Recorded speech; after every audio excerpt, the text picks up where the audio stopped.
പൊരുതുന്ന Cuban ജനതയ്ക്ക് ഐക്യദാർഢ്യം പ്രഖ്യാപിച്ച് CITU പൊന്നാനി ഏരിയ കമ്മിറ്റിയുടെ നേതൃത്വത്തിൽ ഒപ്പുശേഖരണം നടത്തി. ഐക്യദാർഢ്യവും ഒപ്പുശേഖരണവും CPIM മലപ്പുറം ജില്ലാ സെക്രട്ടറിയും CITU സംസ്ഥാന കമ്മിറ്റി അംഗവുമായ VP അനിൽ ഉദ്ഘാടനം ചെയ്തു. CITU area president NK Hussain അധ്യക്ഷത വഹിച്ചു. ഓൺലൈൻ പ്ലാറ്റ്ഫോമിലുള്ള ഒപ്പുശേഖരണം ഒരാഴ്ച നീണ്ടു നിൽക്കും. അമേരിക്കക്കെതിരെ സമാധാനം ആഗ്രഹിക്കുന്ന എല്ലാവരും ഒരുമിക്കണമെന്ന് VP അനിൽ അഭിപ്രായപ്പെട്ടു.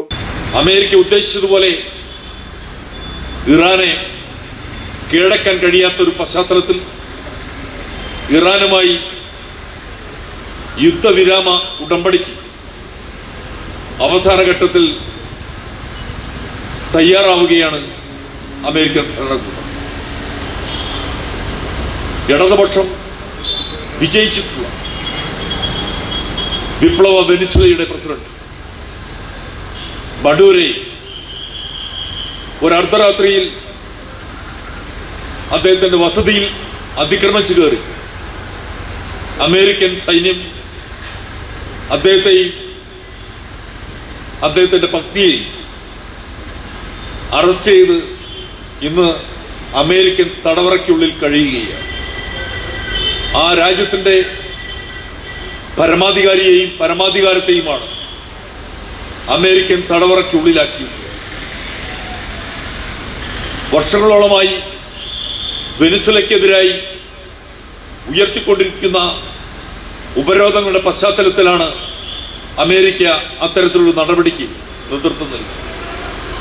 ഇന്ന് പശ്ചിമേഷ്യയിലാകെ യുദ്ധസമാനമായിട്ടുള്ള സംഘർഷങ്ങളിലേക്ക് ആ നാടിനെ കൊണ്ടുപോയി വെച്ചിരിക്കുകയാണ്. ഇതിൻ്റെ രാഷ്ട്രീയ സാമ്പത്തിക പ്രത്യാഘാതങ്ങളാണ് ലോകത്തുടനീളം ജനങ്ങൾ അനുഭവിച്ചു കൊണ്ടിരിക്കുന്നത്. അതിന്റെ ഭാഗമായിട്ട് തന്നെയാണ് 1960കളിൽ ആരംഭിച്ചിട്ടുള്ള ക്യൂബയ്ക്കെതിരായിട്ടുള്ള ഉപരോധം.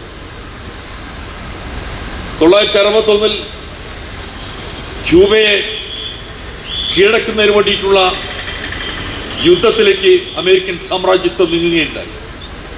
എന്നാൽ ഫിദൽ കാസ്ട്രോയുടെ നേതൃത്വത്തിൽ അത്യുജ്വലമായിട്ടുള്ള ചെറുത്തുനിൽപ്പിന്റെ ഭാഗമായിട്ടാണ് അമേരിക്കയ്ക്ക് കീഴടങ്ങി ആ കൊച്ചു രാഷ്ട്രമായിട്ടുള്ള ക്യൂബയുടെ വിപ്ലവ ക്യൂബയുടെ മുന്നിൽ കീഴടങ്ങി നാണം കെട്ട തോൽവിക്ക് വിധേയമായി.